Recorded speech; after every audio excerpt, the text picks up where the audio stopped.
नमस्कार साथियों, स्वागत है आप सभी का। सत्र 2025-26 में मुख्यमंत्री गुणवत्ता अभियान के अंतर्गत सभी विद्यालयों का सामाजिक अंकेक्षण का कार्य होना है। तो यह सोशल ऑडिट सामाजिक अंकेक्षण का कार्य कैसे करना है, उससे संबंधित दिशा निर्देश एससीईआरटी द्वारा जारी किया गया है। और साथ ही साथ अंकों का निर्धारण कैसे करना है। जब हम किसी विद्यालय का सामाजिक अंकेक्षण के कार्य में जाएंगे तो उस दौरान अंकों का निर्धारण कैसे करना है, उसको एवरेज कैसे निकालना है और किस तरीके से उसका ग्रेडिंग होना है, उससे संबंधित आज का यह वीडियो है। तो वीडियो में अंत तक जुड़े रहिए, वीडियो काफ़ी महत्वपूर्ण है। तो यहाँ पे इस तरीके से आप देख पा रहे हैं अंक निर्धारण के नियम और मूल्यांकन मापदंड रूब्रिक्स जो जारी हुआ है, उसके आधार पे यहाँ पे जो महत्वपूर्ण बिंदु है उसे हम जानेंगे। इस तरीके से हमारे सामने यहाँ पे PDF दिख रहा है और इसकी मुख्य बातें क्या है, सामाजिक अंकेक्षण में जो महत्वपूर्ण बातें हैं उसे आगे हम जानते हैं। प्रश्नावली तो एक शोध आधारित गुणवत्ता अध्ययन के लिए बहुत महत्वपूर्ण है। यदि आपके पास 20 आइटम की प्रश्नावली है, अर्थात 20 प्रश्न है और आप 1 से 5 तक के रूब्रिक्स मूल्यांकन मापदंड का उपयोग कर रहे हैं या फिर 6 से 8 कर रहे हैं या 9 से 12 कर रहे हैं, उदाहरण के लिए तो 1 से 5 तक के छात्रों का मूल्यांकन कर रहे हैं, तो अंकों का मूल्यांकन और आवंटन कैसे करना है, इसका विवरण आपको आगे मिलेगा। प्रश्नावली और रूब्रिक्स का सही उपयोग करना आना चाहिए पहला। इसके लिए सबसे पहले यह सुनिश्चित करना होगा कि आवश्यक प्रश्नावली और रूब्रिक्स सभी कक्षाओं के लिए उपयुक्त हो, अर्थात जिस कक्षा में हम बच्चों का प्रश्नावली लेके जाएंगे तो वह प्रश्नावली बच्चों के अनुरूप हो, उनकी स्तर के अनुरूप हो, यह ध्यान रखना है पहली चीज़। प्रश्नावली की सामग्री तो 20 आइटमों को इस तरह से तैयार किया जाना चाहिए कि वे कक्षा 1 से 5 तक के बच्चे या 6 से 8 या 9 से 12 तक के जो छात्र हैं, बच्चे हैं, उन सभी के लिए समझने योग्य हो और उनके लिए लागू हो। अगला है 5 पॉइंट रूब्रिक। आपको प्रत्येक अंक 1 से 5 तक के लिए स्पष्ट परिभाषाएं बनाई गई है, जिसका PDF आपको डिस्क्रिप्शन में भी मिल जाएगा। यह परिभाषाएं जो है विकास के स्तर के अनुसार बनाई गई है। उदाहरण के लिए आगे हम जानते हैं, अगर 1 अंक देना है तो किस आधार पर देंगे कि कौशल और समझ का न्यूनतम या कोई प्रमाण नहीं मिलता है। जैसे कि छात्र कोई कार्य बिल्कुल नहीं कर सकता, अगर हम प्रश्न करेंगे कोई कार्य नहीं कर पाता तो 1 अंक देना है।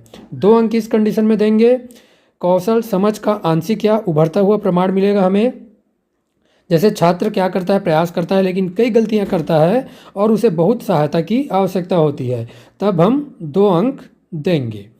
3 अंक इस कंडीशन में देंगे, कौशल समझ का संतोषजनक प्रमाण मिले हमें, जैसे छात्र कुछ गलतियों के साथ और कभी कभी मदद से कार्य कर सकता है, तब। 4 अंक कब देंगे, कौशल समझ का मजबूत प्रमाण मिले, जैसे छात्र बिना किसी गलती के स्वतंत्र रूप से कार्य कर सकता है, उस कंडीशन में।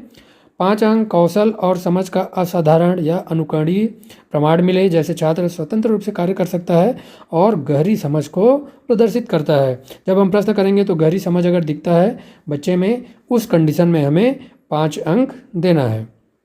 मूल्यांकन की प्रक्रिया क्या होगी, तो मूल्यांकन की प्रक्रिया सभी छात्रों के लिए समान होनी चाहिए ताकि डाटा का विश्वसनीय हो।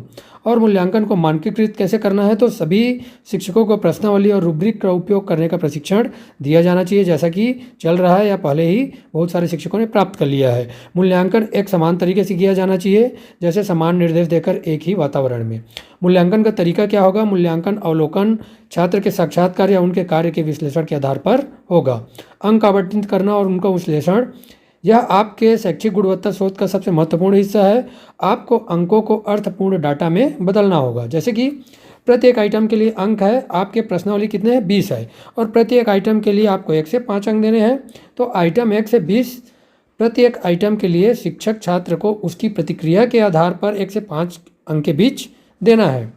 जैसे कि आइटम 1 अंक के लिए 1 से 5 अंक, उसी तरीके से जो 20 प्रश्न है हमारे, उन 20 प्रश्नों के लिए 1 से 5 अंक के बीच हमको देना होगा। प्रत्येक छात्र के लिए आपको 20 अलग अलग अंक मिलेंगे और एक हर आइटम के लिए मिलेगा। यह आपको यह समझने में मदद करेगा कि छात्र किस विशेष क्षेत्र में अच्छा प्रदर्शन कर रहा है और किस में सुधार की आवश्यकता है, यह ध्यान देना है। कुल अंक और उसका विश्लेषण कक्षावार कैसे होगा, तो कुल अंक की गणना प्रत्येक छात्र के लिए सभी 20 प्रश्न है, जो 20 आइटम है, उनके अंकों को जोड़कर कुल अंक की गणना करना है। अधिकतम कुल अंक क्या हो जाएगा, 20 प्रश्न है गुणित 5 तो 100 अंक हो जाएगा न्यूनतम अंक। उसी तरीके से 1 अंक मिलता है किसी को तो 20 अंक हो जाएगा। तो प्रत्येक छात्र का कुल अंक 20 और 100 के बीच होगा, स्वाभाविक सी बात है। विकास के अंतर को संबोधित करना या समझना, केवल कुल अंकों की तुलना करना भ्रामक हो सकता है। तो किस कक्षा में कितने विद्यार्थी को 1 अंक मिला और किस कक्षा में कितने अधिकतम विद्यार्थियों को 5 अंक मिले, इस अंतर को विश्लेषण ध्यान में रखकर करना है। छात्र का प्रतिशत अंक कैसे निकालेंगे, इस तरीके से यहाँ पे एक सूत्र दिया गया है, 100 माइनस 20 छात्र का कुल अंक माइनस 20 गुणित 100 इक्वल टू कितना हो जाएगा, ये 80 छात्र का कुल अंक माइनस 20 गुणित 100। इस तरीके से प्रतिशत निकलेगा। तो यह सूत्र न्यूनतम संभव अंक 20 को ध्यान में रखकर बनाया गया है। सांख्यिकी विश्लेषण, एक शोध अध्ययन के रूप में आपके डेटा का विश्लेषण करने के लिए सांख्यिकी तरीके का उपयोग करना चाहिए। आप प्रत्येक कक्षा के लिए औसत निकालना होगा, मीन और मानक विचलन, स्टैंडर्ड डिवीजन की गणना कर सकते हैं। रिपोर्टिंग कैसे करेंगे और निष्कर्ष कैसे निकालेंगे, क्या उसका यहाँ पे निष्कर्ष निकलना चाहिए, उसका उत्तर होना चाहिए। तो कार्य प्रणाली पर अनुभाग, स्पष्ट रूप से बताएं कि प्रश्नावली कैसे विकसित की गई है, रूब्रिक को कैसे परिभाषित किया गया है और मूल्यांकन की प्रक्रिया क्या थी। निष्कर्षों पर अनुभाग, डेटा को स्पष्ट रूप से प्रस्तुत करना है, चार्ट और ग्राफ का उपयोग करके प्रत्येक कक्षा के भीतर अंकों को वितरण दिखाना होगा। बाकी डिटेल आप विस्तृत में पढ़ सकते हैं। मुख्य रूप से हम आगे जानते हैं कि अंकों को कैसे हम उसका स्कोरिंग करना है, कैसे निर्धारण करना है, अंक कैसे देना है। तो स्कूल को समग्र स्कोर देने के लिए प्रत्येक प्रश्न के लिए प्राप्त अंकों का उपयोग किया जा सकता है। यह विश्लेषण डाटा संचालित और निष्पक्ष मूल्यांकन सुनिश्चित करेगा। समग्र स्कोर की गणना के चरण में पहला है प्रत्येक प्रश्न का औसत स्कोर निकालना है। सबसे पहले प्रत्येक प्रश्न के लिए सभी कक्षाओं 1 से 5 या जो भी कक्षा है उसके अनुरूप प्राप्त अंकों का औसत निकाला जाएगा। उदाहरण के लिए यदि प्रश्न 2 के लिए कक्षा 1 में 4, कक्षा 2 में 3, कक्षा 3 में 4, कक्षा 4 में 5 और कक्षा 5 में 4 अंक प्राप्त होता है तो औसत स्कोर इस प्रकार हो जाएगा। इसी तरीके से मिडिल के लिए 3 का भाग दे देंगे, 3 कक्षा है तो हाई और हायर सेकेंडरी के लिए उसी के अनुरूप भाग देंगे। तो टोटल जो आएगा उसमें जो भी कक्षाएं हैं उसको भाग देने से जो औसत स्कोर है वह हमारे सामने आ जाएगा। जैसे कि यहाँ पे 5 कक्षाएं थी तो हमने 5 का भाग दिया तो 4 इसका औसत स्कोर आ गया। सभी प्रश्नों का औसत स्कोर कैसे निकालेंगे, 20 प्रश्न है टोटल और 20 प्रश्नों के लिए औसत अंक निकालना है। तो जितने भी 20 प्रश्नों में अलग अलग अंक मिलेंगे उसमें हम क्या करेंगे, 20 को भाग देंगे, 20 का डिवाइड करेंगे। यह अंतिम स्कोर ही स्कूल का समग्र स्कोर होगा।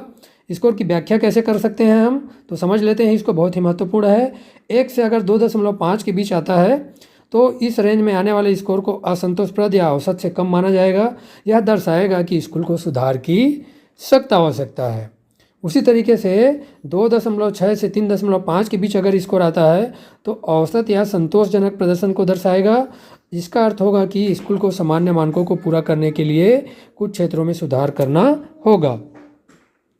उसी तरीके से 3.6 से 4.5 के बीच औसत से बेहतर माना जाएगा, जो दर्शाएगा कि स्कूल अच्छा प्रदर्शन कर रहा है। 4.6 से 5.0 के बीच उत्कृष्ट या उन्नत होगा और स्कूल बहुत अच्छा प्रदर्शन कर रहा है। इसका लाभ क्या होगा, पीडीएफ के रूप में आप जान सकते हैं विश्लेषण करने का। मुख्य रूप से जो प्राथमिक विद्यालय के मूल्यांकन 20 प्रश्न रूब्रिक्स है, इसी तरीके से मिडिल हाई हायर सेकेंडरी का कर सकते हैं। तो जो अंक प्राप्त होंगे हमें, उन अंकों को हमको क्या करना है, उनकी व्याख्या कैसे करेंगे। जैसे कि यहाँ पे हमने 20 जो आइटम थे, 20 प्रश्न थे, उनके आधार पे अंकों का यहाँ पे हमने निर्धारण कर लिया।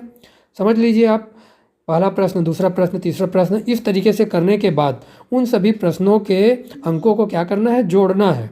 और जोड़ने के बाद उसको क्या करना है, 20 से डिवाइड करना है, उसका भाग देना है। जैसे कि कुल अंक ऐसा मिला हमको 78 अंक हो गया। अब 78 अंक को समग्र स्कोर निकालने के लिए कि कुल प्रश्न कितने थे, 20 थे, तो 20 में हमने भाग दे दिया तो कितना इसको स्कोर प्राप्त हुआ, 3.9। जैसे ऊपर में हमने बताया था। तो 3.9 को हम क्या करेंगे, इसका व्याख्या करते हैं तो समझ आता है हमको कि इस उदाहरण में स्कूल का स्कोर क्या होगा, समग्र स्कोर 3.9, जो कि 3.6 से 4.5 की स्कोर में आता है और जिसका अर्थ है कि स्कूल का प्रदर्शन औसत से बेहतर है। और इसका मतलब है कि स्कूल अच्छा प्रदर्शन कर रहा है, लेकिन कुछ क्षेत्र में उसको सुधार की आवश्यकता है। तो इसी तरीके से 20 प्रश्नों के अंकों को आप जोड़ेंगे, ध्यान रखेंगे। जोड़ने के बाद उसका अलग अलग जो ग्रेड दिया गया है उस ग्रेड के आधार पर उनका निर्धारण करना है। और प्राथमिक विद्यालय मूल्यांकन स्कोर का इधर ग्राफिकल प्रतिनिधित्व भी आपको दिख रहा है। इसी तरीके से हमको मिडिल, हाई और हायर सेकेंडरी के विद्यालयों का भी आकलन इसी फार्मूले के अंतर्गत करना है। तो आशा करते हैं कि आज का वीडियो आप सभी के लिए हेल्पफुल रहेगा। मिलते हैं एक नए वीडियो के साथ। आप सभी का बहुत बहुत धन्यवाद। Thank you.